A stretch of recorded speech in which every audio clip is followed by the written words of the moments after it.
Yo, welcome back to the house where we talk news, celebrities, and hot topics. Y'all, I am minding my business, sitting on the couch, trying to break in these loafers.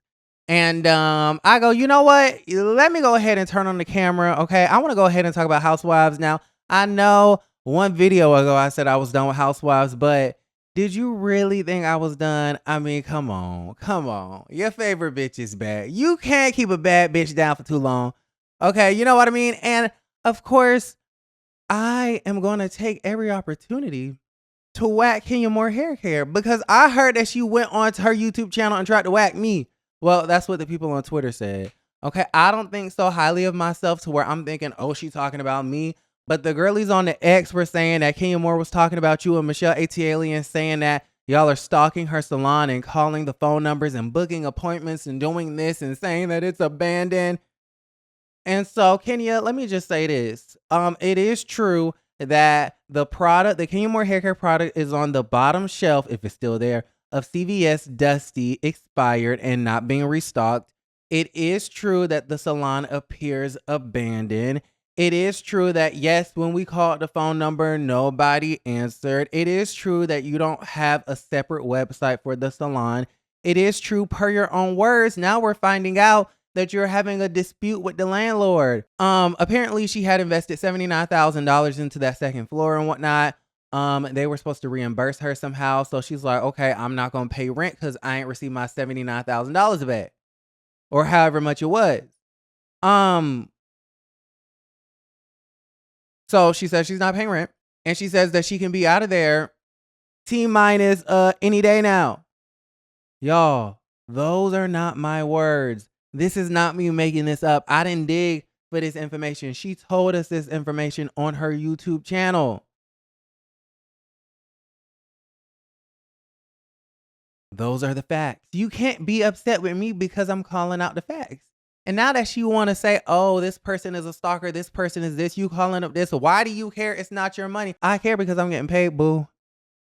I care because I'm getting paid. This is my job. Blogging is a job. I don't do this for fun.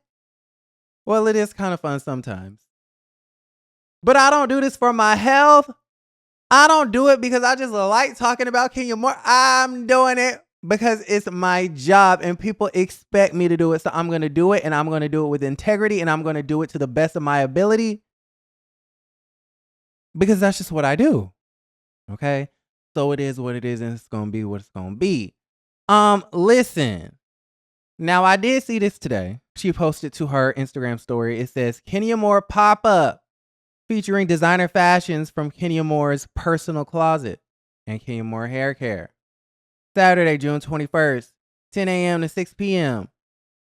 Listen, ain't nothing wrong with a thrifty moment. Ain't nothing wrong with thrifting. We love, reducing our carbon footprint. We love recycling and reducing and reusing and saving the planet. We love all of that. But this certainly is a recession indicator if Miss Kenya Moore Hair Care is doing a pop-up selling her gently used fashions. A fashion show with no fashion. How dreadful. First off, shout out to Dwight. I believe he has prostate cancer. And so thoughts and prayers to him.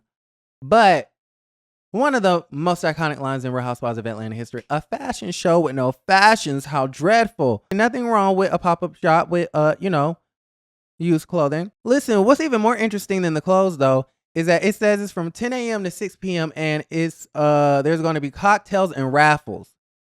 Now, I'm a little bit nervous. I'm a lot of bit nervous because the last time she had an event down there at the salon, child, and she had cocktails. Matter of fact, she said, fuck the cocktails. Give me those Don Julio Reposado shots.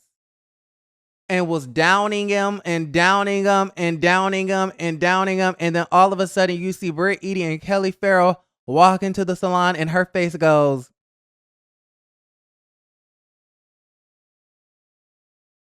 And all of that Don Julio start rushing to her brain, which compelled her to show an explicit image of Britt, allegedly, because now Britt is saying it's not her.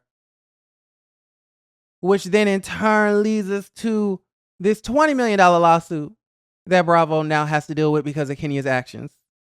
At this particular point in time, I want Kenya to get her job back.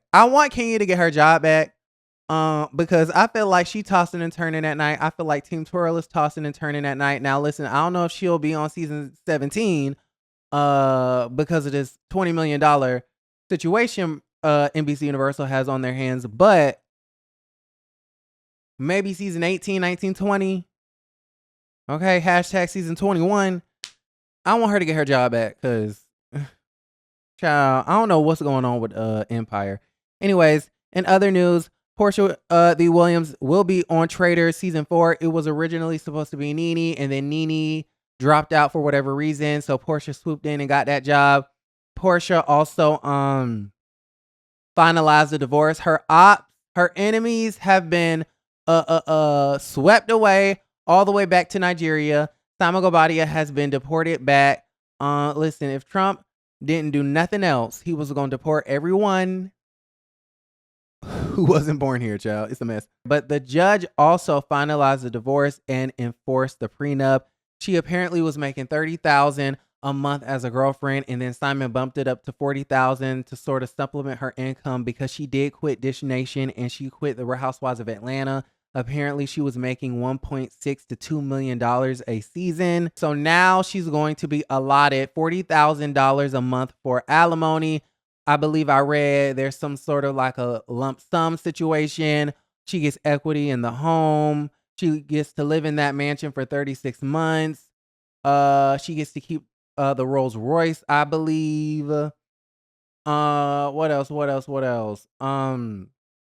She got everything.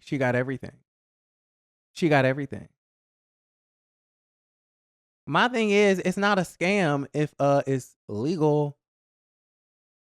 She agreed and signed off on the prenup, and so did he. Y'all talking about she married for money. Well, marriage is a transaction. People do it because they're getting something out of it. Isn't that the point of marriage? Do you just get married to somebody just for the hell of it, or do you do it because you believe you're going to get whatever you want out of it? If you're getting married for love, you're poor. That was a joke. Okay, this whole video is a joke. I hope y'all don't take this too serious. I mean, take it serious because it's all facts. But it's all just a key to, okay? Married for love, kids. No, like the video, subscribe to the channel, and don't forget to create a great day. Bye. Oh my God, and I also forgot to say, I'm not sure how Porsha is going to get the shmoney if Simon is all the way back in the motherland. A very crazy situation. All right, bye.